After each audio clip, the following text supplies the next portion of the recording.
Capítulo 266. Gigantes, impresiones y palabras de despedida. Narración POF.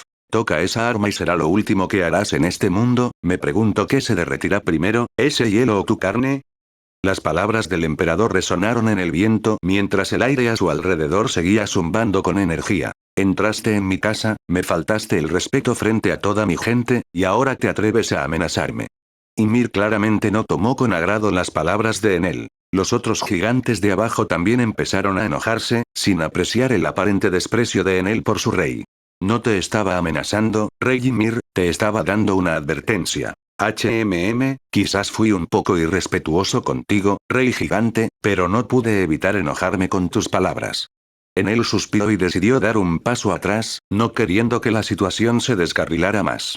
No era como si le fuera difícil derrotar a todo el BAF incluso solo, pero no tenía exactamente la costumbre de cometer genocidios, al menos ya no. Ante mis palabras, Ymir levantó una ceja, sin estar muy seguro de si le había dicho algo específico al rey del cielo para ganarse su ira. O, digamos simplemente que no me gustó que llamaras demonio a uno de mis asociados. Verás, resulta que también soy muy amigo de uno de sus hijos, y eso no me hizo ninguna gracia. Ymir, así como los otros gigantes que escucharon las palabras de Enel, parecieron estar un poco desconcertados por ello. No sabía que habías escuchado mi conversación con la pelirroja. Pero incluso entonces, estaba relacionada con nuestro pasado con Charlotte Linlin. Sus acciones hablaban por sí solas, se ganó su nombre.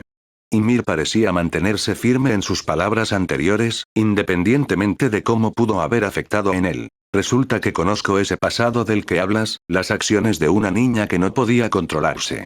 En eso basaste todo tu juicio sobre ella. Siempre pensé que ustedes los gigantes eran grandes guerreros con honor y sabiduría, supongo que estaba equivocado. Enel negó con la cabeza mientras recordaba un poco más sobre la trágica historia de Big Mom. Ella no lo había compartido con él en esa vida, claro. Owen había mencionado algunos detalles, sin embargo, y fueron suficientes para ayudarle a recordar la historia que leyó en su vida pasada. El hecho de que los gigantes todavía mantuvieran su animosidad hacia ella por un incidente que ocurrió cuando era una niña incontrolable era bastante patético. Ella, cuando era niña, simplemente no podía controlar su hambre. Su cuerpo especial la hacía desear siempre más y se volvía loca de hambre. Por supuesto, ella no recordaba esos ataques de ira, no recordaba haber comido a todas las personas que le importaban en ese momento. Ella solo recordaba haberse despertado y no había nadie a su alrededor. Fue un giro bastante extraño del destino, si eso no hubiera sucedido, ella, así como todos los demás niños, habrían tenido que pasar por el infierno al ser vendidos como esclavos por su querida madre Carmel. Los gigantes parecían haber presenciado su masacre, y desde ese día la juzgaron como un demonio. No es que fueran mucho más amables con ella antes, ya que otro episodio suyo destruyó una de las aldeas de los gigantes. Esas acciones no eran fáciles de perdonar, él podía entenderlo, pero eran las acciones de una niña que no podía controlarse y que no sabía nada mejor. Los gigantes, la raza más fuerte del mundo. Una de las razas más sabias del mundo. Pero no pudieron dedicar tiempo ni recursos humanos a intentar ayudar a Big Mom. Fue simplemente irónico.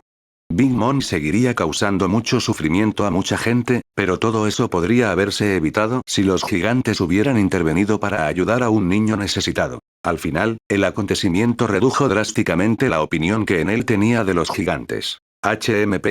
Sus acciones fueron inexcusables y mantengo nuestra decisión de no asociarnos con ella. Además, sus acciones a lo largo de su vida hacen que queramos relacionarnos con ella aún menos. Es una pirata malvada y la peor escoria. Y el hecho de que mantengas a alguien como ella a tu lado me hace cuestionarte también, rey del cielo. El tono de Ymir pareció volverse un poco condescendiente hacia el final, pero en él no parecía molestarle tanto. De vuelta en el suelo, Barba Blanca, Shanks, Miauk y los demás seguían observando la situación con la expectativa de que las cosas pudieran suceder en cualquier momento. Al emperador pelirrojo no le gustaba la idea de luchar contra los gigantes, pero al mismo tiempo, sabía que el ejército de Enel era el único capaz de enfrentarse al gobierno mundial. Al final, no podía permitirse el lujo de permanecer imparcial en ese momento. En los cielos sobre el BAF, Big Mom y los otros aliados de Enel observaban la situación con bastante confusión. La propia Big Mom no estaba segura de cómo o por qué Enel sabía su historia, pero al menos podía asumir que Owen se lo había contado. Se sintió un poco halagada de que Enel llegara tan lejos por ella, aunque no era del tipo de persona que permitiera que otros lucharan por ella. ¿Despreciables? Tal vez. Tal vez estén más allá de eso, tal vez sean la peor escoria de la tierra. Vale, quizá Enel no la defendiera tanto después de todo, pero a ella también le parecía bien. De todos modos, no le importaba mucho cómo los demás vieran sus acciones. Pero, ¿sabes qué? Ahora que ha llegado el momento, Lin Lin, así como todos sus hijos, decidieron luchar a mi lado, con el fin de darle libertad a este mundo. ¿Qué planeas hacer? Enel hizo una breve pausa mientras miraba al rey gigante a los ojos, esperando su respuesta con una mirada desafiante. ¿La libertad del mundo? Desde mi posición, parece un cambio de liderazgo. No voy a poner en peligro a mi pueblo para luchar por vuestra causa. El reino de Elbaf no tomará parte en esta guerra. Lamentablemente no fue exactamente la respuesta que Enel esperaba. Esta no es solo mi causa, rey gigante, pero dudo que pueda hacerte entrar en razón sin importar lo que diga. Pero el rey del cielo no iba a seguir presionando el tema indefinidamente. Algunos de los gigantes, entre ellos Broggy y Dory, parecieron conmovidos por el discurso de Enel y parecieron querer hablar, pero la decisión de su rey los obligó a guardar silencio. Al final, Enel decidió no perder más tiempo con el rey gigante.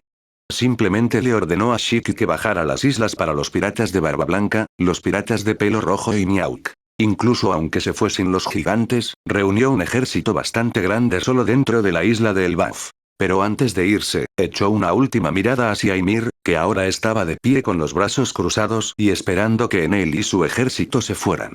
Tu elección hoy, es quedarte al margen y esperar que todo salga bien. Algo que estoy seguro que los grandes guerreros gigantes de antaño encontrarían ridículo. Demostraste ser un gobernante de cobardes, y un gobernante cobarde, pero no importa, me despido de ti. Y con eso, Enel desapareció con el estruendo de un trueno y las islas comenzaron a moverse una vez más. En el cielo, los ojos de Miauk estaban abiertos como platos cuando entró en la sala de la estación de comando donde estaban todos los demás presentes. ¿Y qué? Sintió como si sus ojos lo engañaran. Barba Blanca pasó por las enormes puertas y rió un poco al ver las figuras dentro. Sengoku. Viejo delincuente, parece que esta vez lucharemos juntos. Se sintió mucho menos afectado al ver tantas figuras legendarias en una habitación. HMPH. No te acostumbres, Barba Blanca. Los marines planean volver a su trabajo anterior después de que ganemos la guerra. Sengoku frunció el ceño un poco, sin comentar mucho ni a Shanks ni a Miauk. Marco también se unió a ellos momentáneamente, y su reacción fue un estado de shock similar al de Miauk. Sin embargo, el espadachín más fuerte logró recuperar la compostura, aunque todavía se sentía un poco extraño. Incluso en comparación con Shanks, no le faltaba poder. Estaba acostumbrado a entrar en una habitación y ser el hombre más peligroso dentro de ella. No esperaba que ese fuera el caso con el ejército de Enel, pero hasta qué punto no fue así fue simplemente asombroso. Supongo que puedo entender por qué Enel no consideró prioritario convencer a los gigantes para que se unieran. ¿Este lugar ya está abarrotado? Bueno, no habrá necesidad de que gente como yo se convierta en piratas si ganamos. La libertad es el objetivo de todo pirata, lo único que quedaría serían los criminales. Entonces supongo que Lin Lin sería el que estaría en peligro aquí. Barba Blanca se acercó a la mesa y se sentó en su silla más grande de lo normal con una amplia sonrisa en su rostro. HMPH. Deja de vivir en el pasado, anciano. Ahora soy una verdadera reina. El rostro de Big Mom se transformó en una mueca divertida cuando escuchó a su viejo camarada. ¿Vivir en el pasado?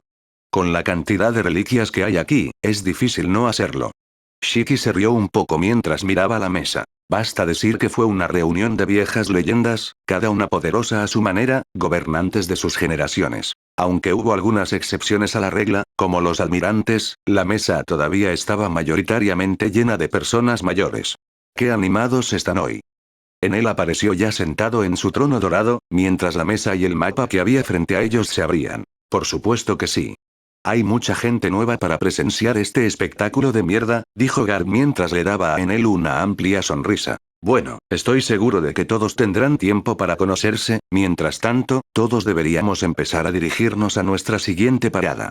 El rey del cielo sonriendo a todos los presentes y levantó su mano enguantada, señalando con el dedo una isla específica. Egead, la isla tecnológicamente más avanzada del mundo, hogar de Vegapunk. Capítulo 267. Perspectiva y destino de los marines. Narración. Punto de vista. Enel bostezó mientras las voces alrededor de su mesa continuaban discutiendo y peleándose como niños. Supongo que, en algún momento de nuestras vidas, todos volvemos a ser niños. Big Mom siguió lanzando puñetazos al azar a los marines, aparentemente disfrutando de sus reacciones. Akainu estaba especialmente furioso porque consideraba a Big Mom una escoria, pero no podía hacerle daño ya que actualmente eran aliados. Enel los miró a ambos con una mirada bastante conflictiva. Akainu no iba a ser un extremista en lo que se refiere a su justicia. Al fin y al cabo, era justicia absoluta. Su odio por los piratas como Big Mom era más profundo que cualquier otra cosa en el mundo. La única diferencia era que ahora veía la diferencia entre piratas como Big Mom y los sombrero de paja. Fue una combinación de la influencia de Enel y Aokiji sobre él, así como el hecho de que ya no era ciego a los muchos defectos del gobierno mundial. El usuario de magma todavía estaba muy inclinado a matar a cualquier pirata, pero ahora entendía que algunas personas obtenían el título de pirata solo porque el gobierno mundial no podía controlarlos. Fue un descubrimiento bastante desalentador para Akainu descubrir que sus puños habían apuntado a las personas equivocadas tantas veces. Después de todo, Ohara no fue el único ejemplo de cómo el gobierno mundial daña a otros. Akainu y los marines habían seguido adelante y permitido que los nobles mundiales y el gobierno hicieran muchas cosas despreciables. Desde ayudar a esclavizar y matar razas enteras hasta cometer asesinatos en masa en su nombre en múltiples ocasiones. Los marines en general, los almirantes y los almirantes de flota en particular, fueron más que cómplices de esos crímenes. Este hecho fue una de las cosas que permitió a Akainu trabajar junto con los piratas. Fue un pensamiento que se le pasó por la cabeza en algún momento. De hecho, se le pasó por la cabeza a la mayoría de los marines presentes en la mesa redonda de Enel. ¿En qué hemos sido mejores que los piratas todos estos años? En todo caso, piratas como Barba Blanca habían hecho mucho más bien en el mundo que alguien como Akainu y Kizaru. Fue repugnante, ahora que tenían esta nueva perspectiva no podían evitar ver las formas arbitrarias y absolutamente malvadas del gobierno. Nunca lucharon por la justicia, no, solo trabajaron constantemente por el interés del gobierno mundial, para mantener y expandir su poder cuando fuera necesario. Los marines no eran más que una herramienta y Akainu se enfadó al darse cuenta de ello. Sengoku, sin embargo, siempre lo supo. Nunca tuvo dudas de que los marines no eran más que herramientas. Pero no le quedaba otra opción. No conocía ningún poder que pudiera enfrentarse al gobierno mundial, así que durante muchos años hizo todo lo posible por llegar a la cima de la infantería de marina. Cuando era más joven, esperaba poder cambiar el mundo, pero terminó siendo nada más que otro engranaje de la máquina. Trabajando con los mejores intereses del gobierno mundial en mente, aunque solo fuera para preservar su propia posición y su vida, había caído en una trampa que se había tragado a muchos antes que él. En cierto sentido, Garp era más inteligente que Sengoku en ese aspecto. En lugar de intentar hacer cambios a través del gobierno mundial, simplemente hizo lo que quiso. Se negó a trabajar directamente bajo su mando como almirante y se fue a fundar su propia organización dentro de la infantería de marina que trabajaba fuera de la vista del gobierno en su mayor parte. Lamentablemente, no quedaba mucho de esa organización en ese momento. Garp no tenía forma de saber cómo habían terminado, pero no todos sus miembros habían llegado con los neomarines, por lo que era seguro asumir que estaban muertos o que ya no eran aliados. Sin embargo, las cosas parecían mejorar. Al menos habían creado una fuerza lo suficientemente grande como para reformar a los marines después de la guerra. Garp también había logrado entrenar a Kobe y el Mepo para convertirlos en marines capaces, futuros líderes incluso. Pero ese futuro dependía de los resultados de la próxima guerra, por lo que era más fácil decirlo que hacerlo. Es solo cuestión de tiempo antes de que lleguemos a Egead. Me pregunto si Vegapunk habrá acabado con esos serafines. Enel reflexionó por un momento, con la mente despejada mientras la atmósfera a su alrededor seguía furiosa. Shiki, Francisco, Barba Blanca y Big Mom parecían haber formado una camarilla propia, aparentemente como en los viejos tiempos. Miau y Shanks parecían estar conversando más con Dragón y sus revolucionarios. Miau ya le había propuesto un duelo a Francisco, pero este se llevaría a cabo después de unos días, lo que le daría a Miau algo de tiempo para acostumbrarse a su nuevo entorno. Al menos esa fue la excusa que Enel les dio a los dos espadachines para evitar que se atacaran el uno al otro momentos después de encontrarse. Francisco era leal y disciplinado, por lo que entendió que su capitán no quería que causaran demasiado daño peleando. Miau que estaba un poco molesto, ya que estaba ansioso por demostrar su valía frente a alguien de una generación anterior. Ambos ya se habían estudiado mutuamente y, como mínimo, podían decir que su comprensión de la espada estaba alcanzando un nivel similar. Sin embargo, en lo que respecta a Lucky, parecía que Miauk se quedaba un poco corto. No por mucho, pero según la observación de Enel, fue suficiente para que el más fuerte de los dos se decidiera a ojos del emperador del rayo. Enel, ¿has estado en contacto con Vegapunk últimamente? Tenía la intención de preguntar, ya que esto me ha estado molestando por un tiempo. Dragón se acercó al rey del cielo con una mirada bastante preocupada e inquisitiva. No he podido comunicarme con él últimamente, no, el emperador simplemente negó con la cabeza, frustrando de inmediato las esperanzas del líder revolucionario. Bueno, dudo que algo malo le pueda pasar a ese hombre, después de todo, es el más inteligente del mundo, estoy seguro de que puede cuidar de sí mismo. Sengoku, que parecía haber escuchado la conversación, decidió unirse. Tiendo a estar de acuerdo, pero parece que el destino tenía otros planes. En él se puso de pie inmediatamente, sintió que algo finalmente llegaba al límite de su radar en la distancia. Antes de que alguien en la mesa pudiera preguntarle qué quería decir con sus palabras, desapareció, convirtiéndose en una chispa y fluyendo a través de las nubes, reapareciendo muy lejos en la distancia y justo encima de la estructura que había sentido. Cerebrito. O mejor dicho, lo que quedaba de él. Era similar a una cáscara agrietada, a simple vista, en él pudo deducir que más de la mitad de la isla había sido borrada. Antes no era así, en él había activado su estado despierto para entrenar así a unas 2 o 3 semanas. Y Egeat parecía normal. Pero ahora no quedaba casi nada de la ciudad que antes era extensa y tecnológicamente avanzada. No hay señales de vida, bueno, esto es bastante preocupante.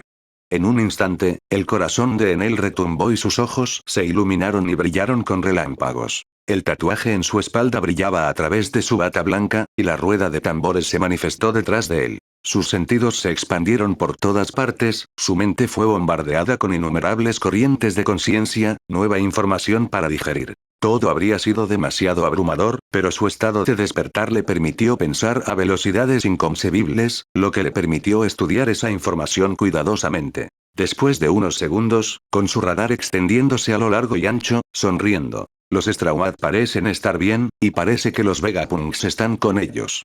Parece que Vegapunk logró transferir la mayor parte de su cerebro a la nave Strahuad al menos. Pero en él no pudo evitar notar algo bastante importante. York, la avaricia de Vegapunk. Faltaba. Y los serafines también faltaban. No había rastro de ningún resto en Egeat. Ni un susurro de un alma allí. Bueno, entonces esto complica un poco las cosas.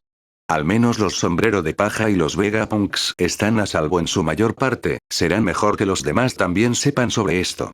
Capítulo 268. Poniéndose al día, destino y duelo. Narración Pof. En él suspiró y se frotó la nuca mientras regresaba a su trono. Su estado despierto ya se había apagado. Ya estaba sentado mientras se reformaba frente a todos en la mesa. Realmente no sabía cómo darles la noticia a todos. Especialmente porque Kizaru y algunos de los otros marines supuestamente eran bastante cercanos a Vegapunk y algunas de las personas en Egead Island. Pero, por otra parte, la mayoría de las personas importantes en Egead estaban con Luffy. Diablos, incluso Sentomaru ahora navegaba en el barco de Luffy por alguna extraña razón. Así que al final, la mejor manera de dar la noticia fue ser franco. Sí, entonces, Egead está un poco en ruinas. La mirada seria del emperador recorrió la mesa antes de que sus labios se transformaran en una mueca. En ese momento, Kizaru giró la cabeza hacia Enel y su estado de ánimo y la atmósfera a su alrededor cambiaron instantáneamente. El almirante de la luz comenzó de inmediato a bombardear al emperador con preguntas, rompiendo su fachada habitualmente perezosa. Se calmó y volvió a la normalidad bastante rápido cuando descubrió que Sentomaru y Vegapunk estaban bien. Sengoku estaba bastante sereno, aparentemente esperando que algo así sucediera. Es natural que el gobierno mundial intente deshacerse de Vegapunk, siempre ha sido un camión salvaje y no pueden arriesgarse a tenerlo en su contra en la próxima guerra. El razonamiento del exalmirante de flota era bastante sólido. También tenía el mayor conocimiento sobre la dinámica entre los acuerdos del gobierno con Vegapunk. Pero parece que se llevaron a los serafines y uno de los satélites de Vegapunk desapareció. Avaricia, creo. En él pareció aceptar también el razonamiento de Sengoku. Escuché que los ancianos tenían un topo del lado de Vegapunk, pensé que solo se referían a los agentes en la isla, pero supongo que no. Akainu frunció el ceño al recordar algunas reuniones con los ancianos donde habían hablado brevemente sobre el científico. Esto no augura nada bueno, especialmente si de alguna manera pueden controlar a los serafines. El cabello de Sengoku parecía volverse cada vez más blanco por el estrés de la situación. Bueno, tienen uno de los satélites de Vegapunk de su lado, por lo que es seguro asumir que pueden controlar a los serafines. Garp masticaba una galleta mientras hacía una observación en la que la mayoría de la gente también pensaba. Bueno, en realidad no. Dudo que el satélite que tienen actualmente esté funcionando. Todos los satélites de Vegapunk deben estar a cierta distancia de Pang Records y supongo que actualmente está con los sombreros de paja. Kizaru se frotó la barbilla mientras registraba algunos detalles sobre el cerebro de Vegapunk. Esto hizo que Sengoku mirara de reojo al almirante de la luz, ya que no recordaba ninguna información de los informes de Kizaru sobre el científico loco. Entre las personas presentes en la sala, Borsalino era el que tenía más conocimiento sobre la forma en que trabajaba y operaba el científico. Siempre le informaba a Sengoku en ese momento, pero también mantenía algunas cosas en secreto a instancias de Sentomaru. No le costó ningún esfuerzo omitir algunos detalles después de todo, no es que los informes de Kizaru fueran tan específicos o detallados debido a su pereza. Bueno, en ese caso, deberíamos poder sobreescribir su autoridad con la ayuda de Vegapunk, a menos que el gobierno mundial encuentre alguna forma de alterar su programación mientras tanto. Dragón recordó que el gobierno todavía tenía muchos científicos de su lado. Los serafines eran de naturaleza bastante compleja, pero al fin y al cabo seguían siendo androides. Lunarianos modificados genéticamente y mejorados mecánicamente. Sus mentes estaban constantemente controladas por órdenes, y lo único que importaba era el orden de prioridad que Vegapunk había establecido. Los ancianos obviamente habían solicitado que fueran la máxima prioridad, pero Vegapunk probablemente no había hecho tal cosa, a menos que York, la codicia de Vegapunk, hubiera alterado a los serafines sin el conocimiento de nadie. Como sea, todavía estamos tratando con niños lunarianos, incluso si de alguna manera heredan las habilidades de Xebec a través del factor linaje, seguirán siendo bastante fáciles de combatir. Cruzaremos ese puente cuando lleguemos a él. Garp suspiró al recordar cuán cruel era Xebec durante su tiempo. Pero el Xebec de entonces era un adulto completamente desarrollado, no un niño surgido de un tubo de ensayo al que se le habían aplicado mejoras cibernéticas. Bueno, también hay un lado positivo aquí, uno de los serafines tiene el alma de Xebec. Todavía debería poder influir en el cuerpo hasta cierto punto, y Xebec preferiría suicidarse 10 veces antes que recibir órdenes de los dragones celestiales. Barba Blanca se rió un poco al pensar en la reacción del ex capitán pirata de Rox al recibir órdenes de cualquiera de los ancianos. No hace falta decir que, incluso si los ancianos eran fuertes, el león dorado no imaginó que habrían sobrevivido al intentar hacer tal truco. Bueno, al fin y al cabo son robots, aunque tengan más carne que otros.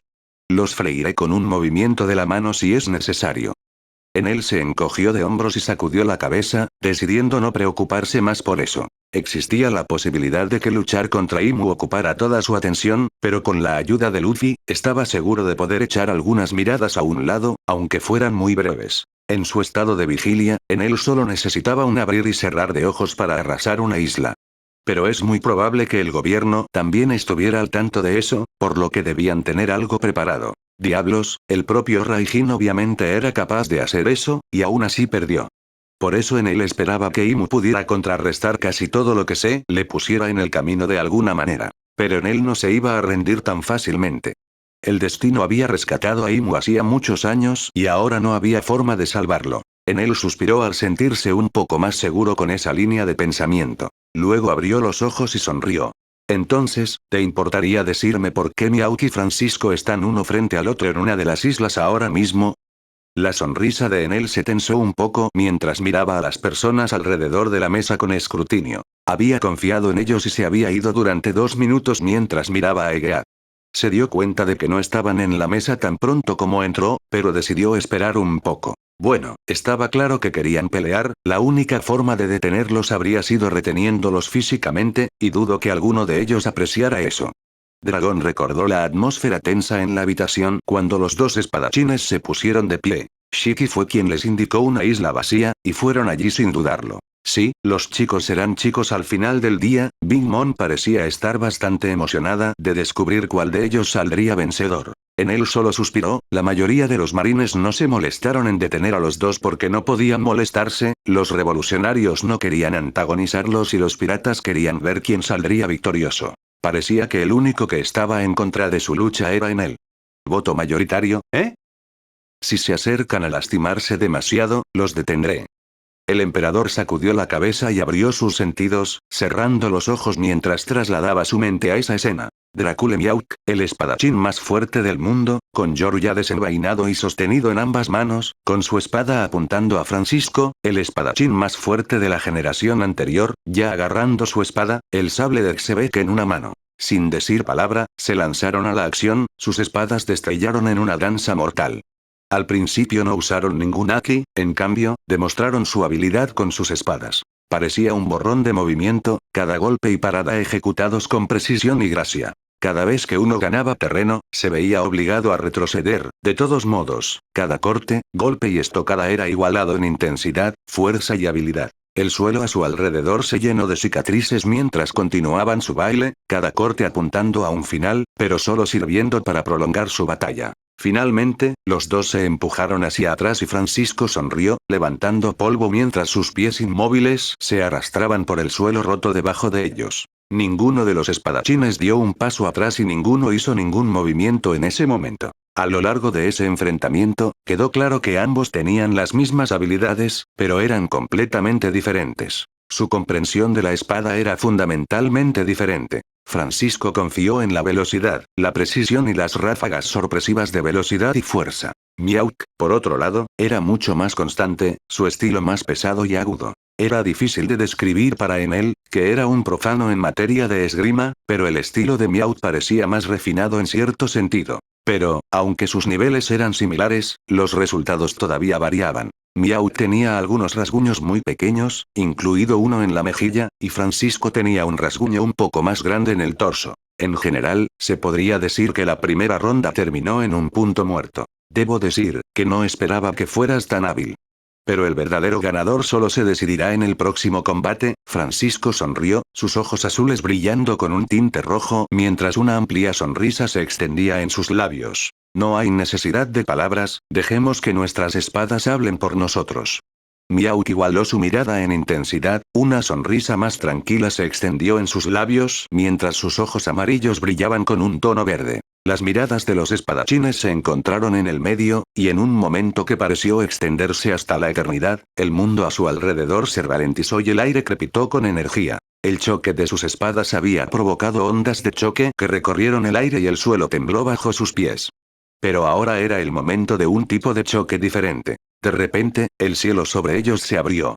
Un estallido de relámpagos verdes y rojos brotó del ojo de cada luchador y se encontró en el medio, los colores se arremolinaron y bailaron entre ellos como cintas etéreas. Un choque de conquistadores.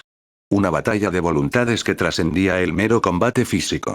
Al fin y al cabo, la fuerza de voluntad era el componente más importante de un espadachín. De hecho, un hombre que empuña una espada nunca sería llamado espadachín, sin importar lo hábil que sea, a menos que tenga al menos algún conocimiento básico de haki. Así que, para dos maestros espadachines, un choque de fuerzas de voluntad era simplemente natural. Cuando sus auras chocaron, el espacio entre ellos se dobló y la distancia pareció perder sentido. Miauk entrecerró los ojos y se concentró sin ceder mientras dedicaba cada gramo de su fuerza al enfrentamiento. Francisco lo miró a los ojos, su propia determinación brillaba a través de la tormenta de fuerza de voluntad concentrada que los rodeaba. Durante lo que pareció una eternidad, permanecieron estancados, sin estar dispuestos a dar un paso atrás. El haki del conquistador de Francisco parecía agudo y amenazante. El haki del conquistador de Miauk era firme y resistente, y no estaba dispuesto a disminuir su intensidad. Yoru, la espada negra inmediatamente comenzó a brillar en las manos de Miauk, una luz verde salió de su borde en un instante. El sable de Xebek también adquirió un brillo metálico, cuando una iluminación roja comenzó a envolverlo por completo. Las intenciones de los espadachines eran claras. Iban a concluir su duelo con un último choque. Pero antes de que cada uno de ellos pudiera dar un paso adelante, un gigantesco destello de luz llenó su visión, rompiendo su concentración. Una gigantesca columna de relámpagos tocó el centro del campo de batalla en ese mismo instante, un rayo resonó en los cielos y agrietó el suelo, astillando por completo la isla en la que estaban los espadachines. Miauk y Francisco se vieron obligados a detenerse y saltar, ambos sudando un poco. Ambos envainaron rápidamente sus espadas y, en un entendimiento tácito, asintieron el uno hacia el otro. Es mejor que lo dejemos ahora, pero esto lo resolveremos otro día. En él suspiró mientras la isla que acababa de fracturar comenzaba a sanar gracias a la interferencia de Shiki. Sintió el desagrado de ambos espadachines, pero sabía que uno de ellos podría haber muerto fácilmente si hubiera dejado que ese enfrentamiento final continuara. ¿Por qué los espadachines tienen que ser siempre tan tercos? En él simplemente sacudió la cabeza y fijó su mirada en el siguiente objetivo, el Tousand Sunji. Y corte pronto traeré el siguiente capítulo, dejen su like y suscríbanse si les gustó el video.